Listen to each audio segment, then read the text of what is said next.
밤 11시. 저는 무대 의상을 입고 있었습니다. 하지만 이건 공연이 아니었어요.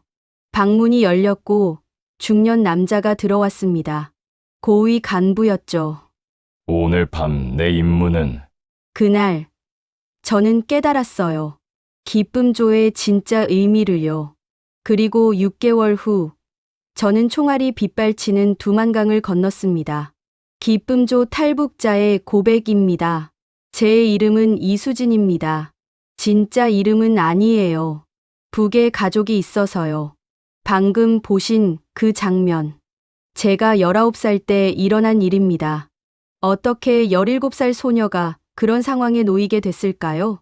처음부터 말씀드리겠습니다. 2008년 가을로 돌아가 보죠. 제가 17살이던 그때로요. 오늘 여러분께 말씀드릴 건 어떻게 평범한 평양 여학생이 기쁨조가 됐는지, 그 화려한 무대 뒤에 무엇이 숨어 있었는지, 왜 제가 목숨을 걸고 탈북했는지, 그리고 10년이 지난 지금도 왜 악몽을 꾸는지입니다. 준비되셨나요? 그럼 시작하겠습니다. 17살, 그 가을로요. 2008년 10월 14일. 날짜를 정확히 기억해요. 제 인생이 바뀐 날이니까요.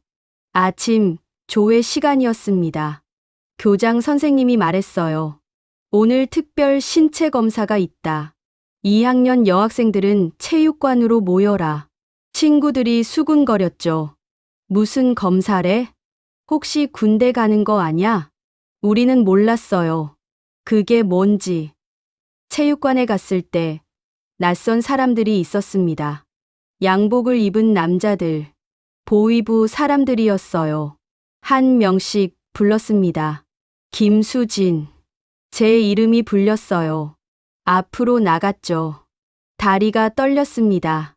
키를 재자. 줄자로 키를 쟀어요. 165cm.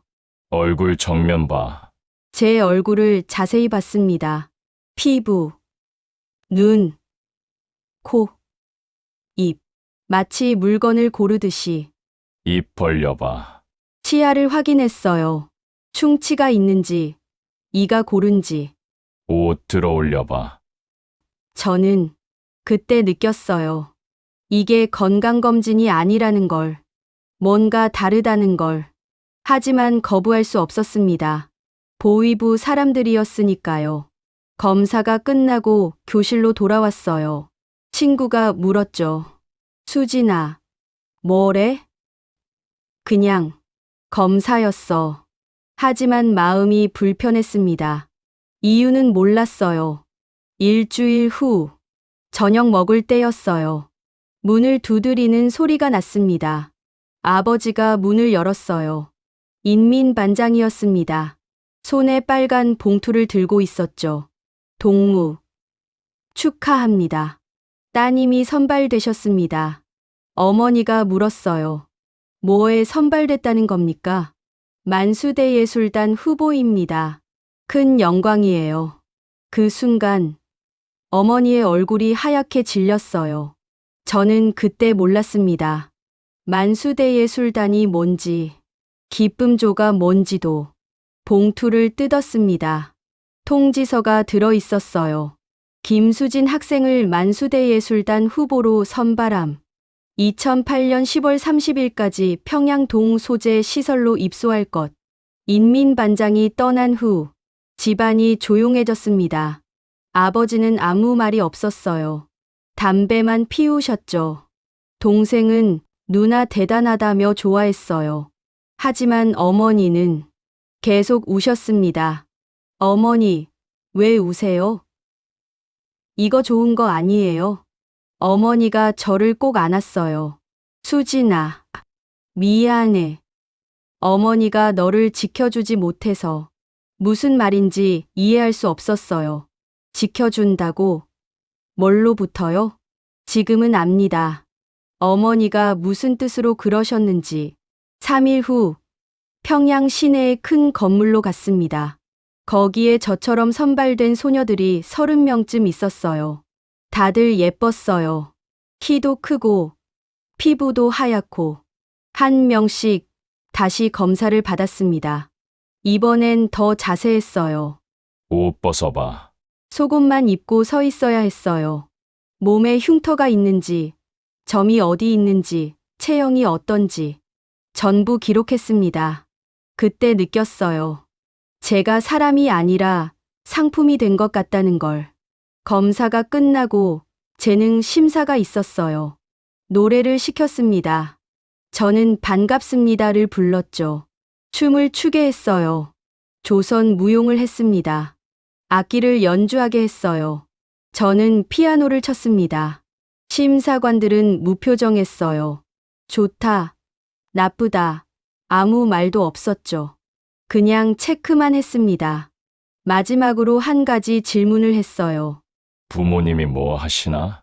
아버지는 당 간부이고 어머니는 교원입니다. 조부모님은? 할아버지는 6.25 때 전사하셨습니다. 할머니는 농장 관리였어요. 성분 조사였어요. 북한에서는 조상 3대까지 조사합니다. 반역자가 없는지, 월남자가 없는지, 성분이 깨끗한지. 저희 집은 통과했죠. 일주일 후 전화가 왔습니다. 김수진 학생, 최종 합격입니다. 11월 1일 입소하세요. 30명 중 12명만 뽑혔어요. 저는 기뻤습니다. 솔직히 말하면요. 특별한 사람이 된 것 같았어요. 선택받은 느낌이었죠. 친구들이 부러워했습니다. 수진아, 대박이다. 너 이제 평양에서 제일 좋은 데서 사는 거야. 고기 매일 먹는데 부럽다.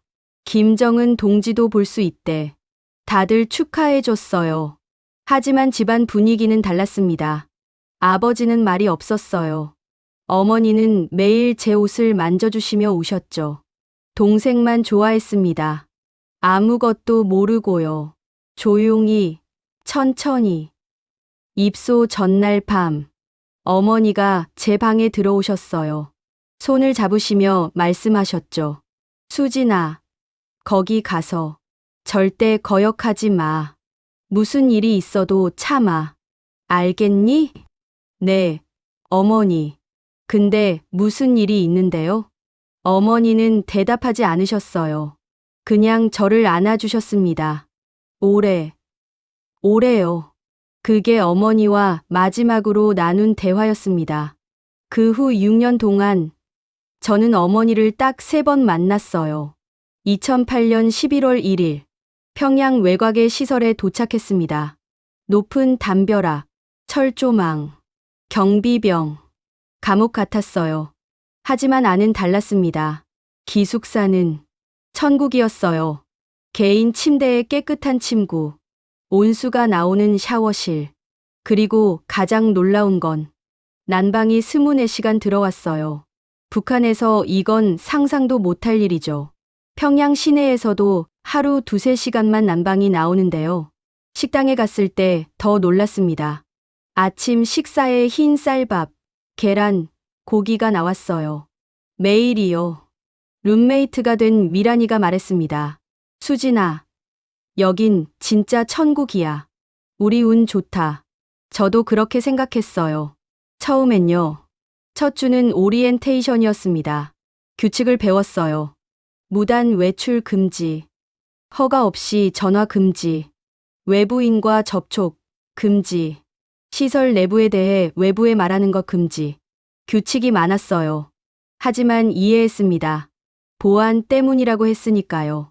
훈련은 힘들었어요. 아침 6시 기상, 체조 1시간, 7시부터 성악 훈련, 9시부터 무용 훈련, 11시부터 악기 연습, 점심 먹고 오후에 또 훈련, 저녁 8시까지 계속됐죠. 무용 선생님은 엄격했습니다. 다시, 동작이 흐트러졌어. 같은 동작을 50번, 100번 반복했어요. 발에 물집이 잡혔습니다. 터졌어요. 피가 났죠. 쉬고 싶어요. 쉬고 싶으면 나가. 여기는 나약한 사람이 있을 곳이 아니야. 참았습니다. 이를 악물고요. 왜냐하면 저는 특별한 사람이니까요. 6개월 후 첫 공연이 있었습니다. 큰 극장에서 당 간부들 앞에서 공연했어요. 화려한 무대, 밝은 조명, 음악이 흐르고 저는 춤을 췄습니다. 음악 웅장하게 그 순간만큼은 모든 게 잊혔어요. 힘든 훈련, 물집 잡힌 발, 외로움, 전부 사라졌습니다. 무대 위에서 빛나는 그 순간, 박수 소리가 들렸어요. 지도자들이 웃으며 고개를 끄덕였습니다. 공연이 끝나고 책임자가 말했어요. 잘했다. 너희는 공화국의 자랑이다. 그날 밤, 저는 정말 자랑스러웠습니다. 나는 예술가야. 나는 특별한 사람이야. 하지만 그건 딱 1년 하고 3개월까지였어요. 그 후에는 모든 게 바뀌었습니다. 2010년 2월 어느 날 책임자가 몇 명을 호명했습니다. 김수진, 박미란, 이혜진. 오늘 밤 특별 공연이 있다. 특별 공연. 처음 듣는 말이었어요. 어디서요? 가면 알아. 준비해. 평소와 다른 옷을 입으라고 했습니다. 한복도 아니고 공연복도 아니었어요. 짧은 치마. 몸매가 드러나는 상의. 화장도 진하게 하라고 했죠.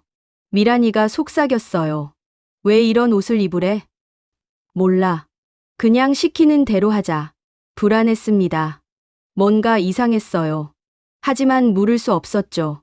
저녁 8시 버스에 탔습니다. 어디로 가는지 알려주지 않았어요. 1시간쯤 갔을까요? 평양 외곽의 별장 같은 곳에 도착했습니다. 큰 저택이었어요. 정원도 있고 화려했죠. 안으로 들어갔습니다. 홀에는 남자들이 있었어요. 나이 든 사람들, 고위 간부들이었죠. 술상이 차려져 있었습니다. 감독관이 말했어요. 오늘은 동지의 생일이다. 간단한 공연을 하고 접대를 잘 하도록. 접대. 그 단어가 이상했어요. 우리는 공연을 했습니다. 노래하고 춤췄죠. 하지만 분위기가 달랐어요. 남자들이 술을 마시며 웃고 떠들었습니다. 저희를 보는 눈빛이 예술을 보는 눈이 아니었어요. 공연이 끝났습니다. 박수가 나왔어요. 좋아. 좋아. 이리 와서 앉아봐. 한 남자가 저를 불렀습니다. 술 따라줘. 손이 떨렸어요. 하지만 따랐습니다. 옆에 앉았어요. 그의 손이 제 어깨에 올라왔습니다. 온몸이 굳었어요. 긴장하지 마. 오늘 즐거운 날이잖아. 저는 웃어야 했습니다. 시키는 대로요. 그날 밤 무슨 일이 있었는지는 구체적으로 말하지 않겠습니다. 다만 새벽 3시에 숙소로 돌아왔을 때 우리 12명 중 5명이 불려갔었어요. 다들 말이 없었습니다. 미란이는 화장실에서 울고 있었어요. 저는 샤워를 했습니다.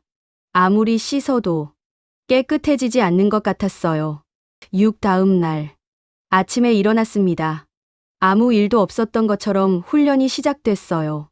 점심때 책임자가 우리를 따로 불렀습니다. 차갑게. 어젯밤 일은 입 밖에 내지 마라. 이것은 너희의 영광스러운 임무다. 당과 수령님을 위한 봉사다. 이해했나? 네. 동무, 가족들한테도 말하지 마라. 말하면 어떻게 되는지 알지? 네.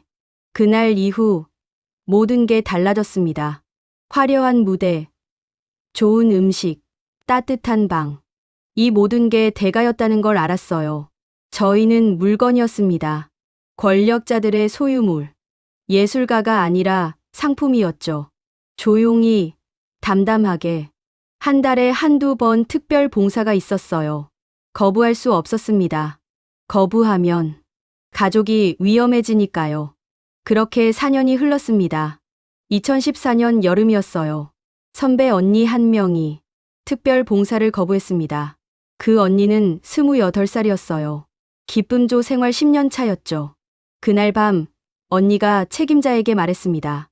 저는 더 이상 못하겠습니다. 저는 예술을 하러 온 사람입니다. 이런 일을 하러 온 게 아니에요. 책임자가 차갑게 말했어요. 동무, 정신 차려. 이게 내 임무야. 임무라고요? 이게 임무예요. 저는 사람입니다. 물건이 아니에요. 그 언니는 울면서 소리쳤어요. 우리는 모두 숨을 죽이고 있었습니다. 다음 날, 그 언니는 사라졌어요.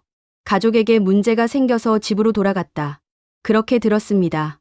하지만 우리 모두 알았어요. 그게 무슨 의미인지. 북한에서 문제를 일으키면 끝입니다. 본인만이 아니라 가족 전체가요. 정치범 수용소. 그곳에 가면 나올 수 없어요. 미란이가 밤에 속삭였습니다. 수진아, 우리 평생 여기서 살아야 하는 거야? 모르겠어. 나 언제까지 이래야 해, 나. 죽고 싶어. 제가 미란이 손을 잡았어요. 미란아, 그런 말 하지 마. 누가 들으면. 알아. 근데, 수진아, 나 진짜 힘들어. 저도 힘들었어요. 하지만 말할 수 없었죠. 말하는 순간, 우리는 끝이니까요. 그 무렵이었습니다. 청소 담당 아주머니가 있었어요. 외부에서 들어오는 분이었죠. 40대쯤 돼 보이는 평범한 아주머니였어요. 저는 가끔 그분과 이야기를 나눴습니다. 아주머니, 힘드시죠? 제가 도와드릴게요. 괜찮아, 수진아. 고마워. 음식을 나눠드리기도 했어요. 몇 달간 그렇게 지내다가 어느 날 아주머니가 작은 USB를 건넸습니다. 수진아, 이게 뭐예요? 보지 마. 절대 보지 말라고. 그럼 왜 주세요? 아주머니가 제 손을 꽉 잡았어요. 너는 착한 애 같아서. 근데 조심해. 걸리면 끝이야. 그리고 가버렸습니다. 저는 USB를 손에 쥐고 서 있었어요. 보지 말라는데 왜 준 걸까요? 그날 밤, 모두 잠든 후, 저는 조용히 일어났습니다. 컴퓨터실로 갔어요. 문을 잠그고 USB를 꽂았습니다. 심장 뛰는 소리. 화면에 뭔가 나타났어요. 폴더가 하나 있었습니다. 드라마라고 적혀 있었죠. 클릭했어요. 한국 드라마였습니다. 재생 버튼을 눌렀어요. 음악 감동적으로. 화면에 서울이 나왔어요.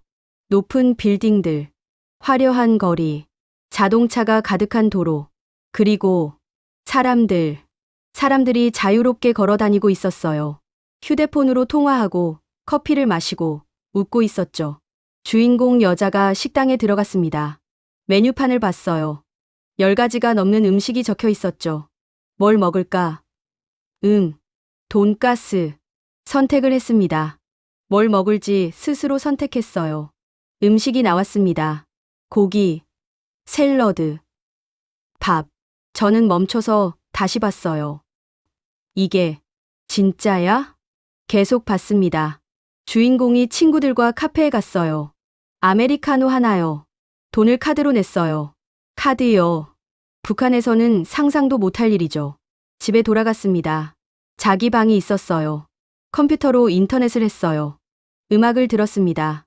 외국 노래를요. 저는 화면 앞에서 울고 있었어요. 이 사람들은 자유로웠습니다. 뭘 먹을지, 어디 갈지, 누구를 만날지 전부 스스로 정하고 있었어요. 허락받지 않아도 됐어요.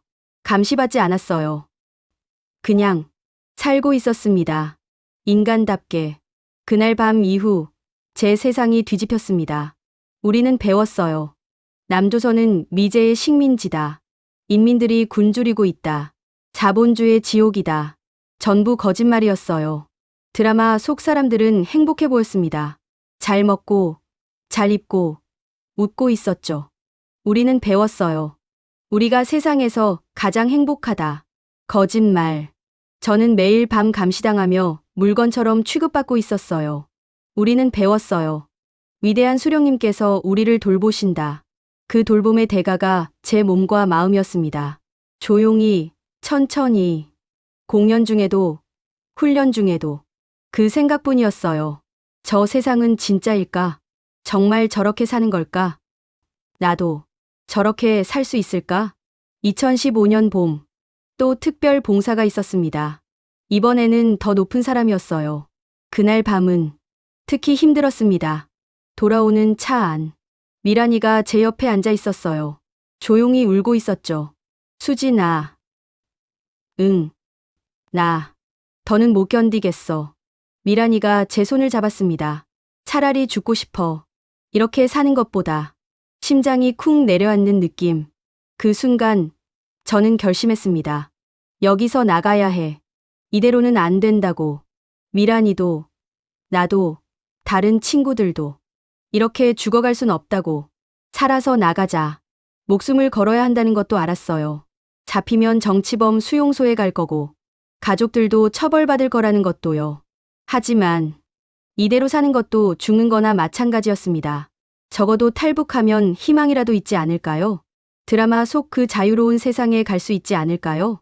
그날 밤부터 저는 계획을 세우기 시작했습니다. 탈북 준비는 1년이 걸렸습니다. 아주 천천히, 조심스럽게 했어요. 첫 번째는 돈이었습니다. 월급을 한 푼도 쓰지 않고 모았어요. 공연할 때 받는 선물들, 중국 화장품, 과자 같은 것들. 몰래 장마당에 팔았습니다. 1년 동안 모은 돈. 미화로 $500. 턱없이 부족했지만 그게 전부였어요. 두 번째는 브로커였습니다. 청소 아주머니께 조심스럽게 물어봤어요. 아주머니, 혹시 국경 쪽에 아는 사람 있으세요? 아주머니가 저를 한참 쳐다봤어요. 왜 그런 걸 물어보니? 그냥 친척이 있어서요. 거짓말이었죠. 한 달 후 아주머니가 전화번호를 줬습니다. 이 사람한테 연락해봐. 근데 조심해. 말 한마디 잘못하면 끝이야. 밤에 몰래 전화를 걸었습니다. 손이 떨렸어요. 여보세요. 남자 목소리였어요. 거칠었죠. 저 청소 아주머니한테 번호 받았어요. 용건이 뭐야? 국경 넘고 싶어요. 돈 얼마나 있어? $500요. 푸아하, $500? 그걸로는 2만 강도 못 건너. 가슴이 내려앉았습니다. 최소 $2,000는 있어야 해. 지금은 없지만 한국 가면 갚을게요. 꼭 갚을게요. 다들 그렇게 말하지. 근데 넌 뭔데 믿어야 돼? 저는 말할 수밖에 없었어요. 기쁨조였어요. 만수대예술단이요. 7년 했어요. 전화 너머로 웃음소리가 들렸습니다. 기쁨조. 진짜? 네. 그럼 얘기가 다르지.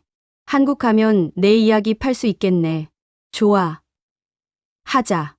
2015년 11월로 날짜를 잡았습니다. 그 한 달이 가장 길었어요. 매일 아침 일어나면 생각했죠. 이제 며칠 남았다. 공연을 할 때도, 훈련을 할 때도. 이게 마지막이다. 미란이한테 말하고 싶었어요. 나 탈북할 거야. 너도 갈래? 하지만 할 수 없었습니다. 한 명이라도 더 알면 위험했으니까요. 그리고 미란이가 거절하면 어떡하죠? 아니, 더 무서운 건 미란이가 저를 신고하면 슬프게 믿을 수 없었어요. 가장 친한 친구조차도. 이게 북한이었습니다. 가족도 친구도 믿을 수 없는 곳. 2015년 11월 24일. 제 인생에서 가장 긴 하루였습니다. 아침에 일어났어요. 평소처럼 훈련을 했습니다. 평소처럼 점심을 먹었어요. 평소처럼. 하지만 마음은 평소 같지 않았죠. 오늘이 마지막이다. 저녁 때 친구들 얼굴을 한 명씩 봤어요. 미란이, 혜진이, 선이. 다시는 못 볼 얼굴들. 미란아, 미안해. 말도 없이 떠나서. 하지만 너를 데려갈 수 없었어. 내가 위험해질까봐. 그날 밤 미란이가 물었어요. 수진아, 괜찮아? 오늘 계속 이상해. 응. 그냥 좀 피곤해서. 그래? 푹 쉬어. 내일 공연 있잖아. 그래. 잘 자, 미란아. 잘 자, 수진아. 그게 마지막 대화였습니다.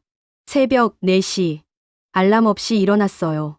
작은 가방에 옷 몇 벌과 돈을 넣었습니다. 마지막으로 방을 둘러봤어요. 잠든 친구들. 미란이가 편하게 자고 있었어요. 눈물 흘리며 미안해. 정말 미안해. 문을 열었습니다. 뒤돌아보지 않았어요. 뒤돌아보면 갈 수 없을 것 같아서. 평양역에서 브로커를 만났습니다. 30대 남자였어요. 나 따라와. 말하지 마. 기차를 탔어요. 함경북도 회령으로 가는 기차. 12시간 걸렸습니다. 그 12시간 동안 한순간도 편할 수 없었어요. 검열이 나오면 어떡하지? 누가 알아보면? 잡히면? 심장이 미칠 듯이 뛰었습니다. 다행히 아무 일 없었어요. 회령에 도착했습니다. 또 다른 사람을 만났어요. 여자였죠. 오늘 밤 국경 넘어. 준비됐어? 준비가 됐냐고요? 전혀 준비되지 않았어요. 하지만 고개를 끄덕였습니다. 밤 10시. 두만강에 도착했습니다. 11월의 강은 얼어붙어 있었어요. 완전히 얼지는 않았지만 얼음이 떠 있었죠. 브로커가 말했어요. 저기 보여? 저 불빛 넘어가면 중국이야. 어둠 속에서 희미한 불빛이 보였습니다. 지금부터 뛰어. 멈추지 마. 절대로. 만약은 없어. 뛰는 거야. 잡히면 끝이고. 숨을 크게 들이쉬었습니다. 이제 시작이다. 뛰어. 지금. 뛰었습니다. 얼음물에 발이 빠졌어요. 너무 차가워서 발이 끊어질 것 같았습니다. 하지만 멈추지 않았어요. 계속 뛰었죠. 조금만 더, 조금만. 그때였습니다. 누구야, 서. 총을 든 북한 군인이 소리쳤어요. 서, 쏜다. 탕. 물에 박히는 총알 소리가 들렸습니다. 뛰어. 뛰라고. 멈추지 마. 공포에 질렸지만 뛰었어요.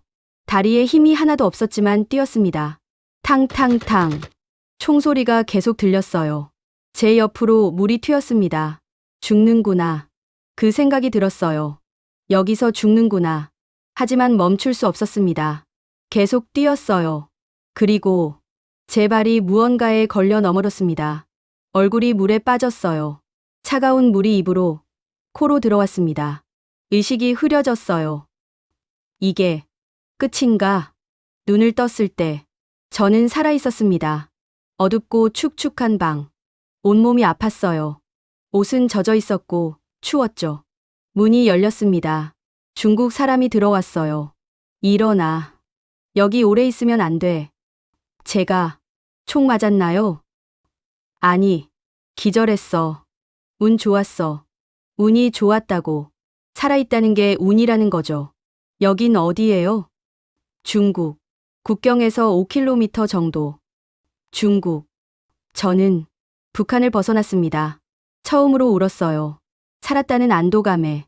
하지만 여정은 아직 끝나지 않았습니다. 중국에서 3개월을 숨어 지냈어요. 집 지하실이었습니다. 창문도 없는 작은 방. 밖에 나갈 수 없었어요. 중국 공안에게 잡히면 북한으로 송환되니까요. 송환되면 정치범 수용소행이죠. 하루에 한 번 밥을 받았어요. 햇빛을 볼 수 없었습니다. 시간이 어떻게 가는지 몰랐어요. 조용히. 그 시간이 가장 외로웠습니다. 가족 생각이 났어요. 어머니는 지금 뭘 하고 계실까? 아버지는, 동생은 제가 사라진 걸 알았을까요? 처벌받진 않았을까요? 미란이는 어떻게 됐을까? 아침에 일어나서 제가 없는 걸 알았을 때 뭐라고 했을까? 수진이가 도망쳤대. 탈북했대. 친구들이 조사받지 않았을까? 쟤 때문에 친구들이 고통받지 않았을까? 그 생각에 잠을 이룰 수 없었어요. 3개월 후 브로커가 말했습니다. 내일 라오스로 출발해. 라오스를 거쳐 태국으로 가고 한국 대사관으로 가는 루트였어요. 차로 며칠을 이동했습니다. 창밖을 볼 수 없었어요. 트렁크에 숨어 있었거든요. 라오스에 도착했습니다. 거기서 또 숨어 지냈어요. 그리고 태국으로 넘어갈 때 또 강을 건넜습니다. 메콩강이었어요. 2016년 3월 어느 날 마침내 방콕에 도착했습니다. 한국 대사관. 태극기가 보였어요. 그 순간 제 다리에 힘이 풀렸습니다. 저 북한에서 왔어요. 도와주세요. 경비원이 달려왔어요. 괜찮으세요? 안으로 들어오세요. 따뜻한 방으로 안내받았습니다. 차를 주었어요. 지원분이 말했어요. 고생 많으셨어요. 이제 안전해요. 한국 가실 건가요? 고개를 끄덕였습니다. 말이 나오지 않았어요. 그냥 울기만 했죠. 2개월 후 비행기를 탔습니다. 생애 처음 타본 비행기였어요. 창밖을 봤습니다. 구름이 보였죠. 나는 지금 날고 있다. 6시간 후 비행기가 착륙했습니다. 인천공항에 도착했습니다. 비행기에서 내렸어요. 한국 땅을 밟았습니다. 그 순간 제 인생이 완전히 바뀌었다는 걸 알았습니다. 더 이상 감시받지 않아도 되고, 더 이상 강요당하지 않아도 되고, 이제는 제가 원하는 대로 살 수 있다는 거. 이게 자유였습니다. 지금은 2025년입니다. 탈북한 지 10년이 지났어요. 아직도 가끔 악몽을 꿔요. 잡혀가는 꿈, 총소리가 들리는 꿈, 가족들이 고통받는 꿈을 꾸죠. 깨어나면 식은땀이 나 있습니다. 하지만 이제는 알아요. 그건 그냥 꿈이고 저는 안전하다는 걸. 후회하느냐고 물으신다면 단 한 번도 후회한 적 없습니다. 힘들었어요. 정말 힘들었죠. 가족을 그리워하고 외로울 때도 많아요.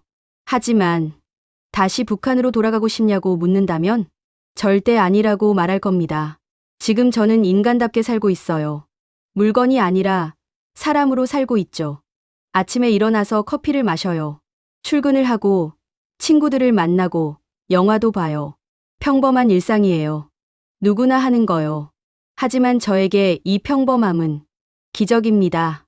여러분, 지금 이 영상을 보고 계시죠? 휴대폰으로요. 아니면 컴퓨터로요. 유튜브를 자유롭게 볼 수 있잖아요. 아침에 일어나서 뭘 먹을지 고민하잖아요. 친구한테 전화해서 만나자고 할 수 있잖아요. 이게 얼마나 대단한 건지 아세요? 북한에는 아직도 2천만 명이 넘는 사람들이 자유 없이 살고 있어요. 뭘 먹을지, 어디 갈지, 무슨 말을 할지도 스스로 정하지 못하는 사람들이요. 미란이는 아직도 거기 있습니다. 제가 떠난 그곳에 무사한지 살아있는지조차 모르겠어요. 여러분이 당연하게 여기는 이 자유를 절대로 당연하게 생각하지 마세요. 자유는 공기처럼 있을 때는 느끼지 못하지만 없으면 살 수 없는 거예요. 저는 자유를 잃었다가 다시 찾았습니다. 그래서 알아요. 자유는 목숨을 걸 만한 가치가 있습니다. 저는 그걸 증명했어요. 여기까지 제 이야기였습니다. 긴 영상 끝까지 봐주셔서 감사합니다. 이 이야기가 여러분께 작은 깨달음이라도 됐으면 좋겠어요. 오늘도 자유로운 하루 보내세요. 그리고 그 자유를 당연하게 여기지 마세요. 감사합니다.